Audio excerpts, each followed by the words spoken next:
Lesson in the book of Joshua. And today's lesson, we're kind of sitting in the same material, but it's a different lesson. So what we're seeing is, as we go through the book of Joshua and we read different stories that have different points. And so we've talked about obedience, and we'll talk a little bit about that. But one of the things today we talk about is faith. And what is the object of our faith? In other words, when we pray, what is it that we have faith in? Faith is the essence of things unseen, evidence of things hoped for. But I look forward to that kind of conversation happening. And even though we're still in the book of Joshua, we've been there for a little while, I think today will be a little bit different than some of the other ones, even though we'll start off kind of in the same place. And I just realized I put all of my scriptures in, all of my photos in, but I didn't put any of the scriptures. Can you pull those up, David? You mean the guy that messed up the music? You need me now, huh?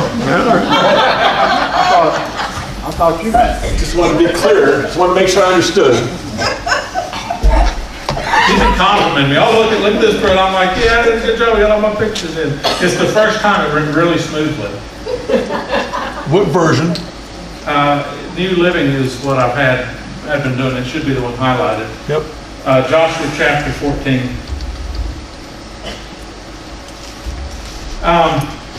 Here we go.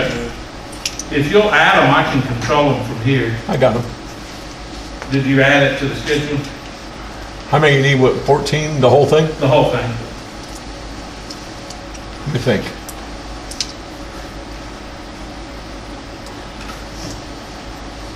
It won't take a minute to get that done. There's 15 verses.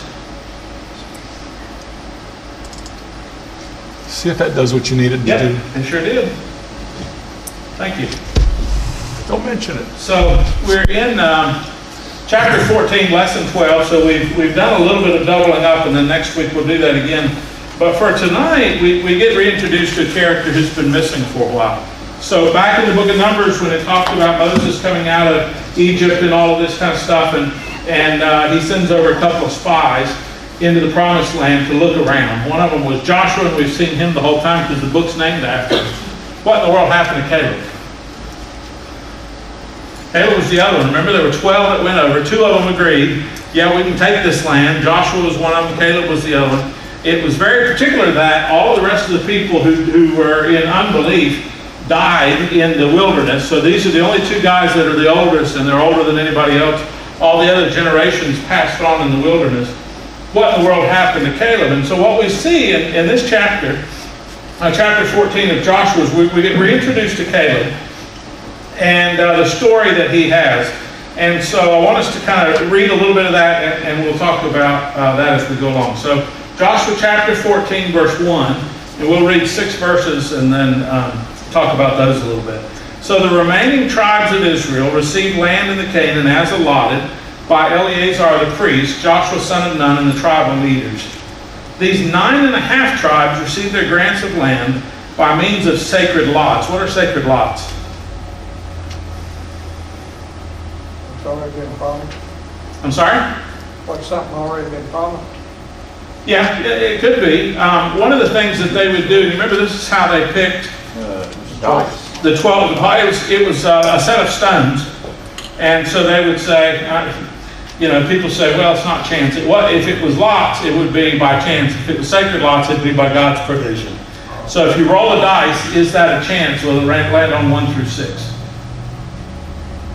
There's a chance. You can bet on that all day, but you can't tell which one it's going to land on. And so, but if it's sacred lots, then God's going to choose the way it's supposed to go. So they would do that. They had a set of stones. The high priest eventually in there, you remember they had the breastplate and all the different stones they would have. I think it was called the Urim and Thummim, and they would cast those and decide. That's how they picked the 12th disciple once Judas Iscariot was out of the picture. They cast lots to pick between the 2 that were left.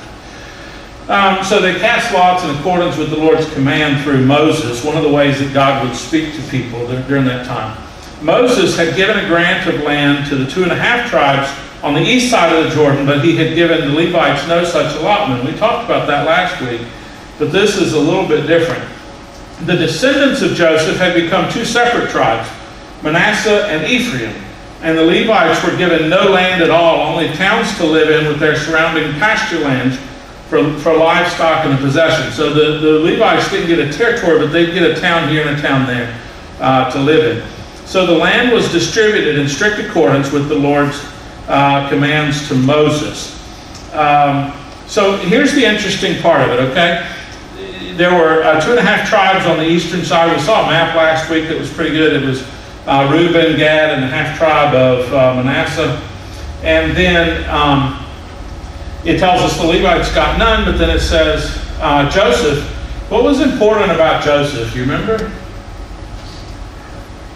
What do we know about Joseph as one of the 12 children of Israel? He was the one everybody loved. No. He was the baby of the family. What was it? Brothers is all brat. He was a brat. Brothers hated him, right? But he was a favorite. So if you look at the division of land, but what we saw last week compared to this week, what you'll see is Manasseh and Ephraim combined got a whole lot more than the other tribes. Interesting to look at the map. But what the author of Joshua is trying to do is say, all right, God promised that the 12 tribes would get their inheritance within the promised land. Some of them decided, hey, wait, we'll take ours on this side of the river. So he's being careful to make sure that you knew that 2.5 of them stayed on the east side. So when he says only 9.5 got them, those are the 9.5 remaining. The math still doesn't add up unless you know that Levites got none and that Joseph's family got 2.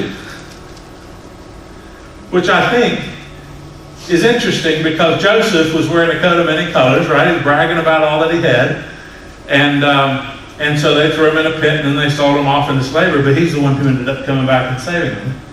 And if you look at the map, kind of like what we showed last time, I didn't think to put a map in tonight, but it was, especially Manasseh and all that, it's just way too big, too many people.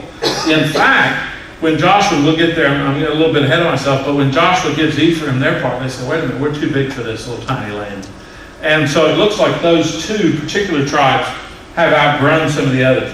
Why does it matter for him to be careful to say all tribes got their inheritance, but only 9.5 tribes are represented in the actual promised land? They wanted to be clear that they were obeying the letter of the law while allowing for what God allowed for, which is some not to get, and then the Levites didn't do that. Wouldn't it be easy?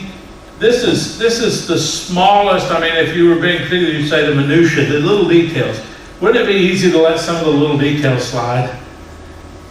And yet what they're trying to say is, look, we made every allowance for every little thing and then make sure that they spend enough time telling you so that nobody can read the book of Joshua and say God's promise wasn't fulfilled because only 9.5 tribes were represented.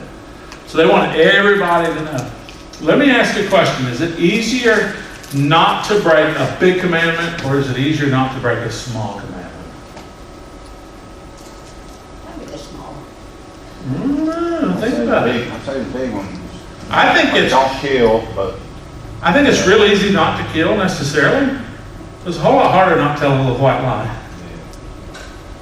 I think there's some times when we're bold on the big ones, and on the little tiny ones we just, I don't know, that's not so big a deal.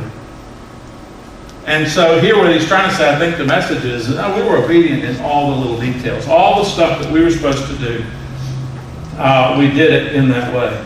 And so we get reintroduced the next passage to Caleb. And so let's look at that for a second and see. Verse 6 says, a delegation from the tribe of Judah, led by Caleb, son of Jephunneh the Kenizzite, came to Joshua at Gilgal. And Caleb said to Joshua, this is a great trip down memory lane. I love this, what Caleb says. Remember what the Lord said to Moses, the man of God, about you and me when we were in Kadesh Barnea. So he's like, hey, Joshua, you've been through a lot. Let's go back in time. Let's look and see what happened. Here's what he says. I was 40 years old when Moses, the servant of the Lord, sent me from Kadesh Barnea to explore the land of Canaan. I returned and gave an honest report. This is when they scouted out the land, and everybody else, the other 10, scared everybody so that they wouldn't go to the promised land and had to sit in the wilderness for 40 years, okay? But my brothers who went with me frightened the people from entering the promised land. For my part, I wholeheartedly followed the Lord my God. So that day Moses solemnly promised me, the land on Canaan on which you just walked will be your grant of land, and that of your descendants forever, because you wholeheartedly followed the Lord your God. That could be a blessing and a curse. And so, because you remember the land that they walked on is the one with the giants? Right? So he's like, okay, I'm going to give you the land with the giants. By the way, that was in the southern territory that they hadn't yet cleared out. So this is what Caleb said. Now, as you can see, the Lord has kept me alive and well as he promised for these 45 years. There's been 40 years in the promised land, 5 other years of war and all that kind of stuff. Since Moses made his promise. How old is he now? 85. So while Israel wandered in the wilderness, so 40 years he was alive, and that was part of the Exodus, so that's bad enough, but 45 cents of wilderness and war that God kept him alive in. What a faithful tale. So today he's 85 years old. This is what he said, I'm as strong now as I was when Moses sent me on that journey. I can still travel and I can fight as well as I could then. Do you believe him? Yes. Who's 85 in here? Feels like 45. Not quite. Who remembers when they was 45? I'm 43, so I got that going for me. Not quite there. Huh? Youngster. Dumpster. Youngster. Young person. I think that's bravado. 85, I can still travel and fight like when I was 40. I don't know, the shoes didn't wear out and all that kind of stuff. All of that stuff happened. Could be. Maybe, because all the people that hit their age passed away. They're the only two that maybe they identify with that younger generation. Either way, I think he thinks he is as strong as he was. There you go. And that's the faith. All right, but that's the devotion to faith. Okay? So this is what he says. So give me the hill country that the Lord promised. You'll remember that as scouts we found the descendants of Anak. Remember who that is? The giants. The giants. The people who would be descended, Goliath would be a descendant of. Right? People who were tall and giant and big. All right, so this is what he said. This is the land that I've inherited. Give it to me. Right? But if the Lord is with me, I will drive them out of the land, just as the Lord said. That's a statement of bold faith. God said, I'm going to give you that land. Moses said, I'm going to give you that land. But it was God saying he's going to give it all to him. And he said, listen, if God said I could take that land 40 years ago, when I was 40, by golly, I'll take it right now when I'm 85. That's my land. I want it now. All right. Right? I like that attitude. Right? Y'all like Caleb? Yeah. Caleb, we've seen him do two things that I like both of them. Yeah, we can take it. 45 years later, 85 years old, yeah, we can take it. Let's do it. We're going to go get that. Instead of saying, what a lot of people could have said, is just, I don't know. They still have their walled cities. They didn't go down into the southern territory. Remember, the southern and northern had to be conquered. It's part of that when they came out and they went up into the south. That was part of what they oversaw. And yet here he's saying, if God said it, then I believe it. And I said it. Not to read a cliche bumper sticker, but it's pretty good. Right? So Joshua blessed Caleb, son of Jephunneh, and gave him Hebron to him as his portion of land. Hebron still belongs to the descendants of Caleb, son of Jephunneh in the Kenizzite, because he wholeheartedly followed the Lord, the God of Israel. Previously, Hebron had been called Kiriath Arba, and it had been named after Arba, the great hero of the descendants of Anak. And then the land had rest from war. So what happened? Seems to me Caleb went in and handled his business, right? Because it kind of says, we blessed them to go do it, and then it didn't have any problems anymore. And so what is the dilemma here when you see Caleb and when you see his faith, the devotion to faith? I keep trying to find a set of templates that you can read, but those are kind of small, aren't they? Can y'all read those?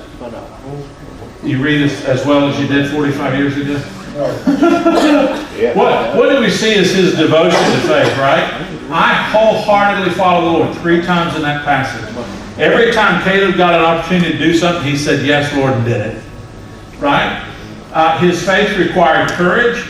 And for the most part, other than Joshua, who was always getting the blessing of God, can you imagine Caleb feeling alone?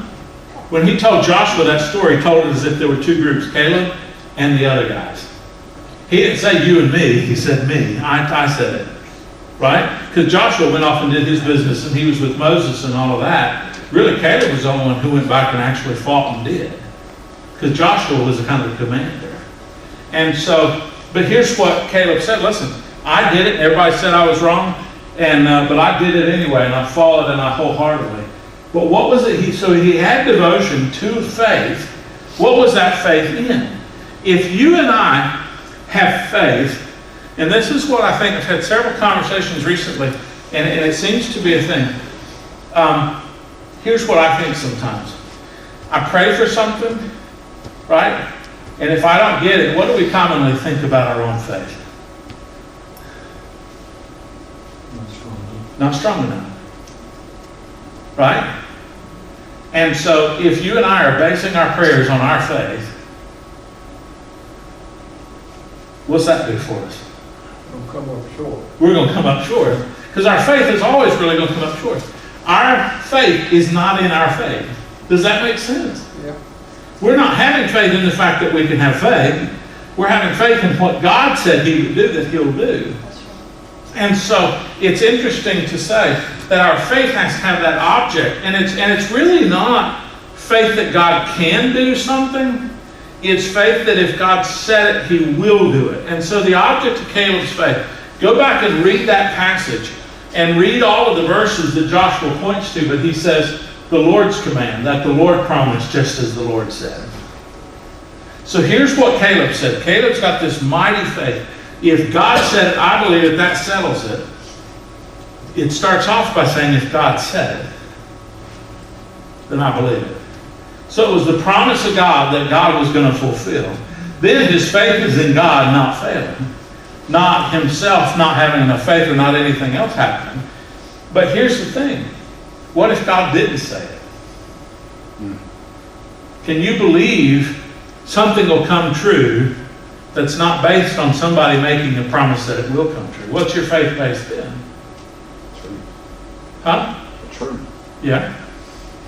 But he said, this is what God said he would do, and so I'm going to believe God to do it. When I was young, I thought, well, it says I can ask anything in his name, and I wanted to believe in my ability to ask anything, and I wanted, can I just be honest with you and tell you what I wanted? I wanted a Corvette when I turned 16 years old. That's what I wanted. I got up and I walked out to the window and I looked in that parking lot and said, if God would give me a Corvette. What was my faith in? God had never promised me a Corvette. He didn't. I believed in God that he could do it, but he never said he would do it. Right? And so here we see somebody standing strong on the fact that God said it and he was going to do it. Sometimes I've stood firm on the fact that I wanted God to do something. But again, that's faith in me, and from my perspective, not necessarily faith in God. Unless God said it, unless it's a promise of God. Now, there's plenty of promises of God, right? And so we can claim those. But it starts off, faith starts off with something that God said that God would do that he does. And so he looks constantly. This is what God said, this is what God said, this is what God said. And so I believe God's gonna do that. Here's a great quote about faith and about how we handle things. And a lot of people see faith as only looking forward. And the problem is we serve a God who has always been faithful. And his faithfulness informs our faith. All right, so this is what Dale Ralph Davis, that's the book I've been reading, commentary on Joshua. It's really helpful. But he said, this is the way faith looks at things. I'm reading it up here because I was trying to read it down there. It's too small. Faith is always looking into the past, seeing God's goodness there, dragging it into the present, pondering on it, praising for it, and others thanking God for all the goodness, and so going on from strength to strength. In other words, if you dwell on everything negative in your life, and then God says, I'm going to take you out of that, and you should think about good things, you're going to be in trouble. It's going to be hard for you to imagine a good and grateful God if all you think about is negative things. But if you spend your time going from positive to positive to positive, thinking about all the great things God has done, it's going to be real easy for God to do the next one. Right? And so, why read this book? Because this book, God goes from faithfulness to faithfulness. Promise fulfilled, promise fulfilled, promise fulfilled. You drag this into your life, and you need faith to get on with something, and God says, here's my record. Amen. I'll stand on it. And so then we stand on it, and our faith is not such a big leap if we go from a God who did a big thing, to God who did a big thing, God who did a big thing, God who did a big thing. And most likely what you and I are asking for is not anything like what was written in here. It's a little bit smaller probably.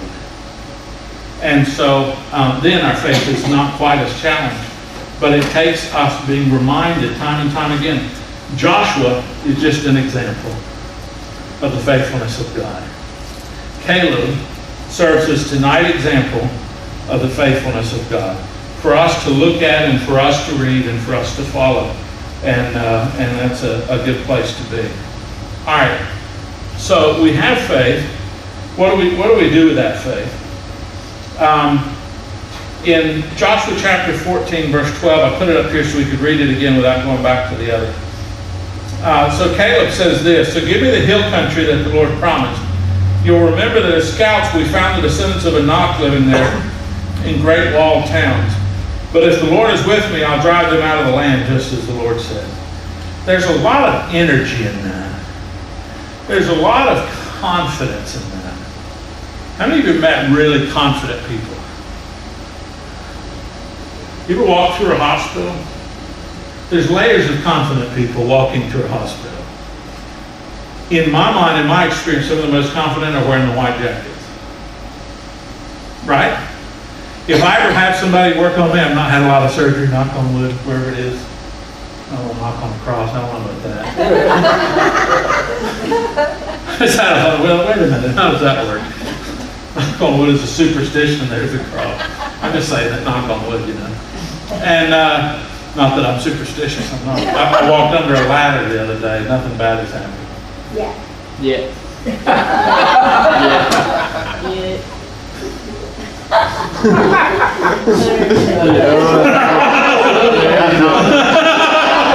Huh? You knocked 3 I knocked 3 times, you hear me? Okay. Huh? Why don't you did it 3 times? I did not. There you go. What were we talking about? Confidence. Faith. Okay. If I was in having surgery, right? I haven't had a lot of surgery. That's what I'm knocked on wood about. Would you want somebody who is confident, or would you want somebody that's like, I don't know, about 50-50 chance? Oh no, I want somebody confident. I want the person who walked in that room and said, if people want to know how the surgery is done, they should come watch me. Because I'm getting ready to do it like it's supposed to be done. I spent a good time on my portion growing up in Goldsboro. Y'all know what Goldsboro's famous for? Air Force Base. And well, that we were on Dave, what was it, Dave, late night guy? Letterman, as one of the top 10 worst cities to live in. And Goldsboro was up there. Goldsboro, North Carolina, Washington, good gracious. And I disagreed with them because I lived there. It was nice. But they said the noise from the air base and pollution and all that, you know, to their sport. But I liked living there. And you could tell everybody in Goldsboro, a lot of people had on a uniform. And you could tell the difference between the people who flew the airplanes and the people who worked on the airplanes or worked somewhere else in the base. The ones who flew that plane act like they own the whole city. But if I got people I want going into war for me flying that fighter pilot and it's the best at other places, who do you want? I want the ones that are truly confident that they own the whole city. I want somebody to go in that airplane and say, you want to learn how to fly an airplane? You watch me. Don't watch these other guys. I'm the only one that does it right. Caleb, you want to watch me? God said I could do it. Watch me. I'm 85 years old. I'm going to show you how to do that. Right? Yeah. And at 85 years old. All right, so we're skipping ahead. It's funny because it gives us this one in Joshua 14, unless you read 17 and 18. 17, I believe it is Ephraim. The tribe of Ephraim says, we don't have nearly enough land. We can't sell in our area. Joshua, you're going to give us more area. And Joshua said, wait, you got all that area down there? And it's like, oh yeah, but there's Philistines down there and they don't want to leave. And Joshua says, okay, well, you got trees over there, you can cut them down. You can live anywhere you want. And so the last time we checked, they're cutting down trees. But not Caleb. Caleb's 85. And if God says he can win a war, he can go war.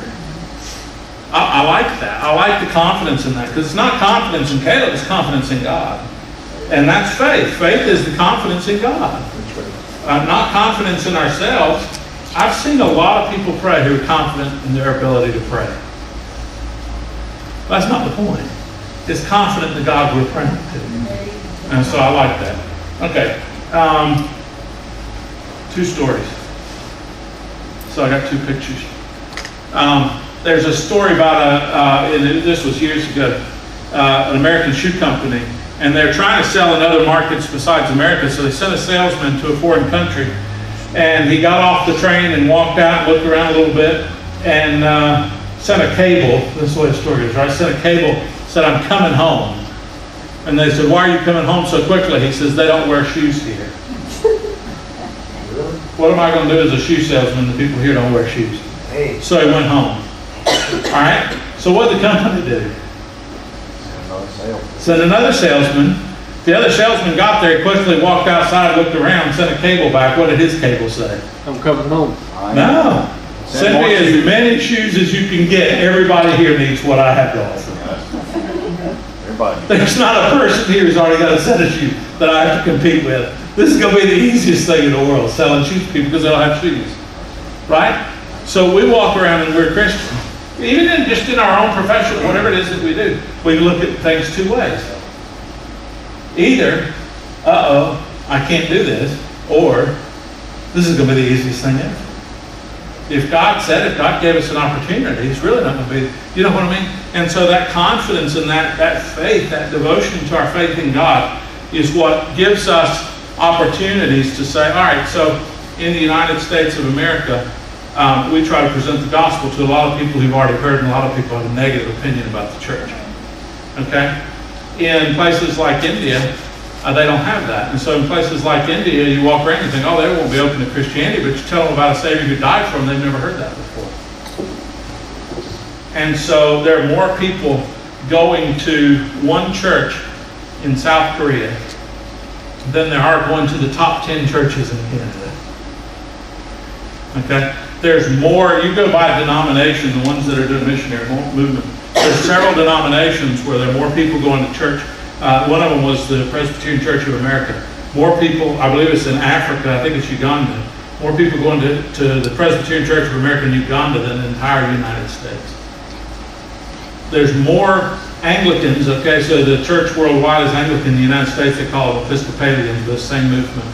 There's more people Anglican going to church in Africa this Sunday than will the rest of the world Anglican Episcopal in North America, all of Canada. Why? Well, you got other places and you think, oh, they're not a Christian site, it's not going to go well. And yet what happens is they've not ever turned down the message, and so they're listening with fresh ears. How do you want to see it? Right? And so when God gives us an assignment, it says, like, for example, Sunday we're going into a new sermon series, and we're going to start off with the Great Commission. Go into all the world and make disciples. We can sit around and say, oh, I don't know, that's not an easy task. Or is it? Right? Can it be done?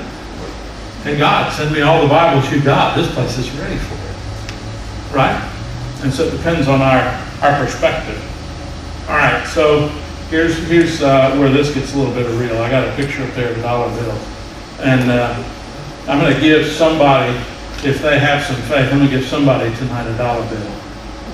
But I want to ask you first, if I say to you, I'm going to give you a dollar bill, and you have to prove your faith in some way, what would you do to prove your faith in the fact that I said I would give a dollar bill and you believe me that I would give somebody tonight a dollar bill? Come up there and take it. Is that what you would do? What would somebody else do? What would show your faith? You give me $1 bill, I would put it in our offering. Okay. I think somebody would. Right. You believe I'd give you $1 bill? So I was in driver's ed one time, and we were driving by giving you an illustration. Jim says you changed it to We're something. driving by the hospital, Wayne Memorial Boulevard in Goldsboro, and the guy looked at us and he says, "There's a siren," and we heard it because he'd like to drive us by there because he had a chance of running into an emergency vehicle ahead of the hospital. And so he was telling us a story. He was driving one guy, and he looked over at the guy. He says, "You hear that siren?" He said, "Yep." He said, "What do you do if you hear a siren?" He said, "You slow down, you put your blinker on, you get into the right lane, you slow down all the way to stop, and you wait for the emergency vehicle to go by, and then you keep going." He said that the whole time. He didn't once stop. He didn't turn his blinker on. He flew right by that. Jim can tell me all that. I'd go up there and get that $1 bill. But talk is cheap, isn't it? The only way to show that you believe somebody is what? By doing it. Right? This is my object lesson. Jim's like, "I want to take the guy's $1 bill." The only way to show that you believe somebody's acting on it. You won't get it back. I don't need it back. The Lord will send him another. Next time we play golf, I'll just steal one of his golf balls. And No problem there. but I'm serious, and so this is what happened, right? So give me the hill country that the Lord promised me. You'll remember that as scouts we found the descendants of Anak, for the land of giants who lived in walled towns. But if the Lord is with me, I'll drive them out of the land. And then he went and did it. Joshua the other day, God says, "I'm going to give you this land." And the next sentence was, so Joshua went and did it. If we have faith, we can sit around talking about our faith all day. That amounts to nothing. Talking about it doesn't do it. James said, what? Faith without work. Faith without works is nothing. It's dead. And so you want faith. Here's the example, and here is Caleb doing it. So what are the 3 questions for tonight to talk about a little bit before we leave? Are the smaller commands of God sometimes more difficult? Here you got Caleb and you got this big giant quest. But that's what Caleb did. From the beginning to the end, he was faithful in those huge things. I think sometimes it's harder to live the daily faith with all the little stuff. The big ones people are watching, it's important we do it right. The little ones we just let slide sometimes. And so for the next few passages, Caleb is the great example.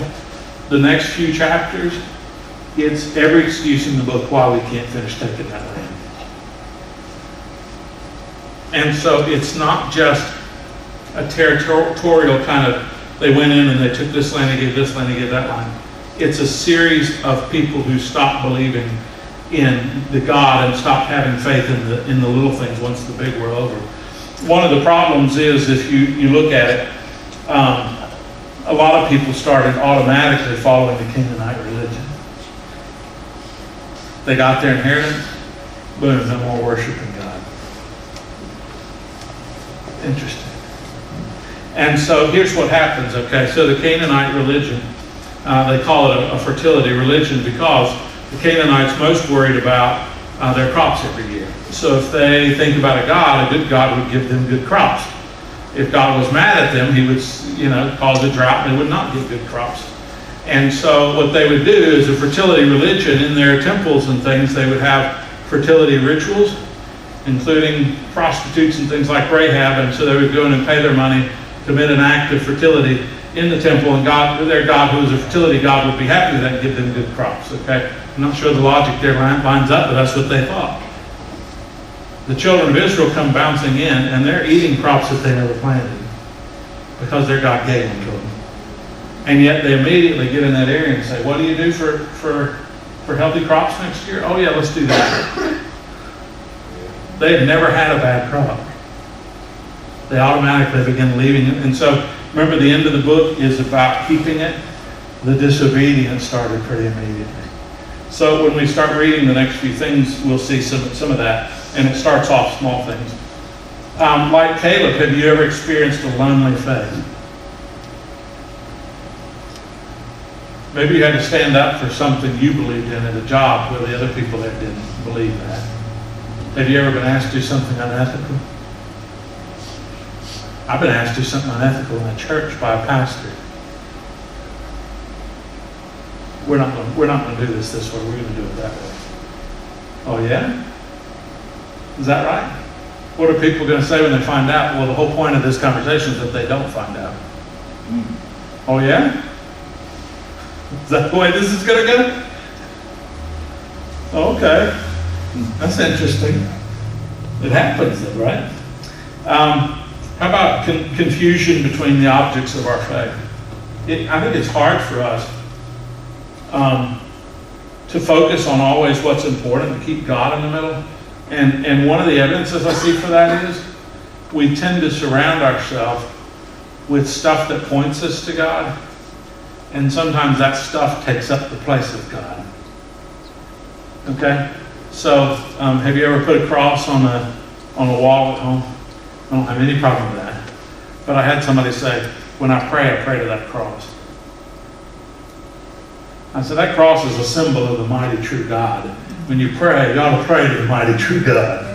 Not that cross on your wall. Right? And so sometimes, anything that can distract us, the devil uses, and it's God and God and God alone who we pray to and who's the source of our faith. Anytime it's somebody else is a recipe for disaster. What do you think about today's lesson in good old Caleb? I like Caleb. I like it.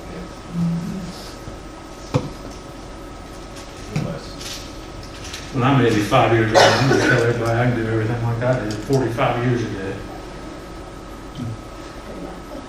I didn't say I was going to be right. I just said I was going to tell them.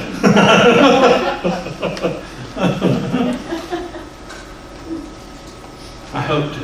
How about that? Any comments? Any questions? Anything that stuck out to you? Yeah, because I think this lesson was based on the last thing you had just said. Faith without works is nothing, because with Christ all things are possible. That's where this lesson was leading to tonight, because if Caleb wasn't as confident in his faith that he could get the people out, then he wouldn't have been able to do it. Right. But Absolutely. he also had God on his side saying, go for it. Absolutely. I'm backing you up 100%. Yep. All right, so looking into Sunday, right? Sunday's coming. It's Wednesday, but Sunday's coming. The Great Commission starts off with what word? Well, it starts off with the word therefore. But therefore, what do we do? Go. It's interesting to me that our Great Commission is our mission with a co or a con or a come on the end, which is always with. So it's a joint mission, us and God. It's not our mission, it's our commission that God gave us with Him. And the end of it, He says, behold, I'm with you always, right? The word go seems to tell me that there's always something more to do. It's not stay and do, it's go and do. There's always an element of movement and change and growth and doing, not just one of staying. So there's always, if we're going, there's always going to be that need for faith and confidence that what we're doing is the right thing to do at the right time. So I think the faith and the goal always go together. Excellent point. Any other comments?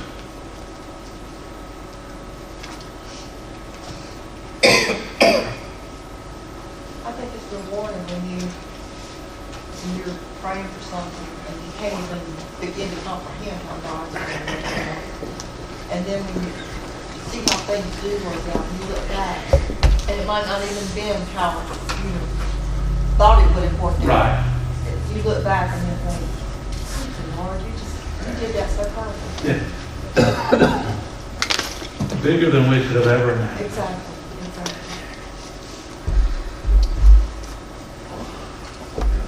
me wonder, I think God honors very specific prayers.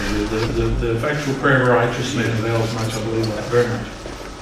But sometimes I'm so humbled by the fact that I see very small part of the big pie and God sees all of it. How I shouldn't just make every prayer, God, thank you for what you're going to do. Go do what you need to do. Thanks again. and just kind of me keep my opinion out of it. Because it's embarrassing how small I think sometimes, even in my big prayers. And God's like, watch this. You're praying for something small. I'm going to turn it into something spiritual and bring something in over here.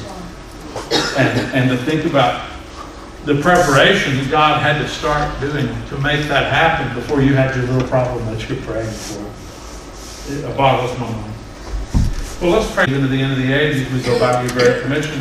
We pray that you'll find us faithful in that as well, in all the things that we pray. Lord, we pray for your providence and your provision above all of that. In the name of Jesus Christ, we pray.